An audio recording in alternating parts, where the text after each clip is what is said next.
Welcome to Returning to Soul, a podcast for lawyers and other high achievers seeking deeper meaning, purpose, and fulfillment in their work and lives. My name is Jessie Brown. I practiced law for 15 years before becoming a career alignment coach and purpose guide for lawyers and other high achievers. I also work as a meditation teacher, breathwork facilitator, sound healer, and forest bathing guide.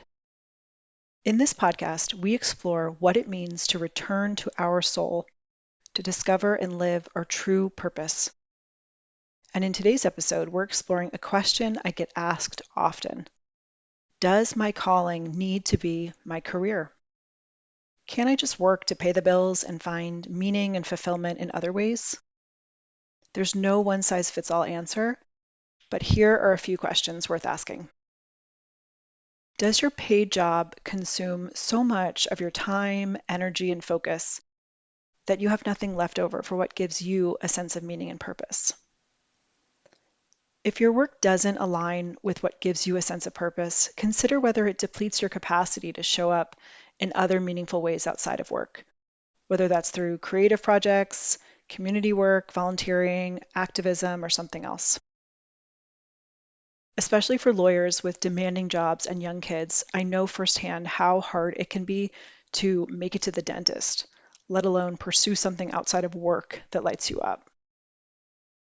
Another question to consider is, can you express your gifts within your current job? This depends on your gifts and your current job. Some lawyers feel deeply aligned with their work. It gives them a sense of meaning and purpose and allows them to use their gifts. Other lawyers I talk to, not so much. So you can ask yourself, does my job allow me to contribute to life in a way that feels meaningful to me? And if not, does it at least allow me the time and energy to do so outside of work?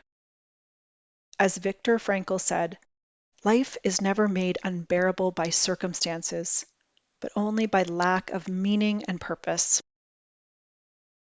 So if your job doesn't feel aligned with what gives you a sense of meaning and purpose, this may be a season and not meant to last forever.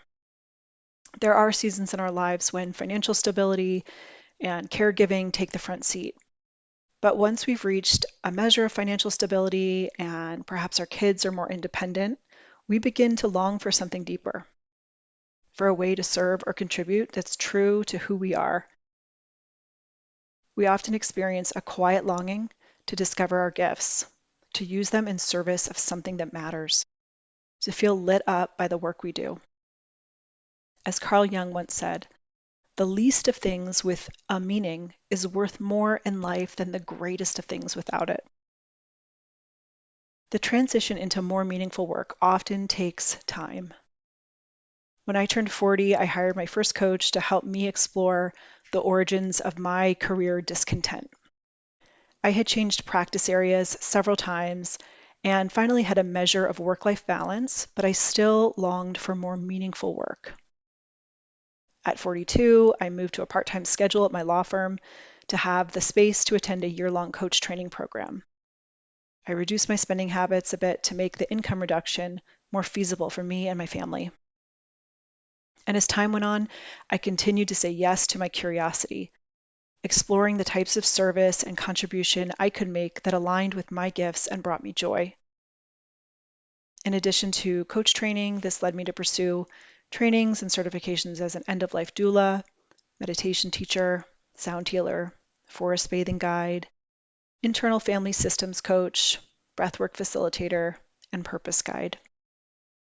The process of aligning my work with what gives me a sense of meaning, purpose, and fulfillment took 5 years and continues to unfold. Many lawyers I coach take a portfolio approach, a blend of income streams, some that are deeply aligned with their gifts, and others that provide a steady income and still allow them the time and energy to pursue their passions, which may include unpaid creative pursuits or volunteer work. They experiment, they try new things, they reflect, learn, and try again. That's what career alignment often looks like. And all of this also depends on your individual capacity. For example, highly sensitive people whose brains and nervous systems take in more information from the environment and process that information at a deeper level often need more downtime to replenish their energy than the 70 to 75% of the population who are not highly sensitive people. Women in midlife often have increased health needs, particularly as they navigate perimenopause and menopause. The increased medical appointments and decreased quality of sleep can impact a woman's capacity to engage in meaningful pursuits outside of work and family. For these individuals, it may be more important to align their work with what gives them a sense of purpose than for others who have more time and energy for meaningful pursuits outside of work. I believe we're all called to contribute in a way that brings us joy. Whether through paid work or outside of it, we are all invited into the shared calling of tikkun olam, the Jewish concept of repairing the world. There are countless ways that we can do this. Some lawyers do this through legal work. Others do this outside of work. Some find their work doesn't allow them to contribute in a way they find meaningful, and they choose to pivot.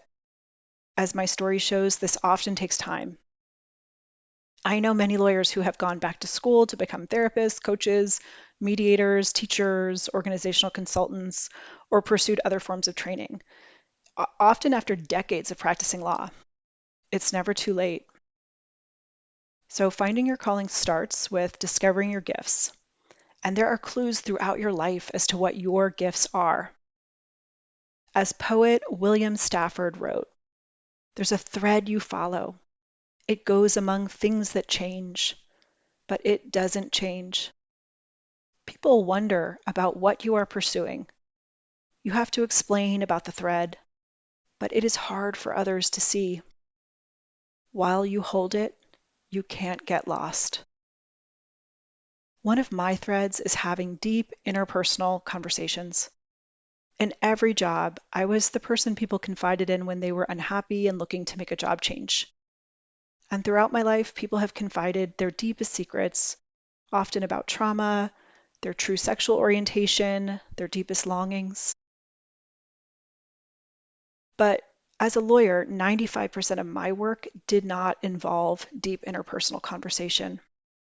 Occasionally, I was able to connect deeply with a client, but the billable hour model made it hard to spend significant time in deep conversation.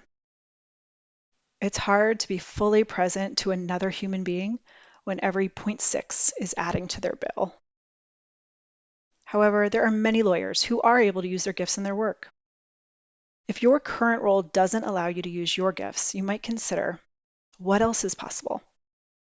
Maybe it's transitioning to a less demanding role that'll free up time and energy for you to do meaningful pursuits outside of work. Maybe it's gradually aligning your career with your gifts and purpose over time. Maybe it's something else entirely. My guess is your soul knows the answer. So that's it for today. Thank you for spending this time with me. This is Returning to Soul, and I'm so glad you're here. Until next time, be well.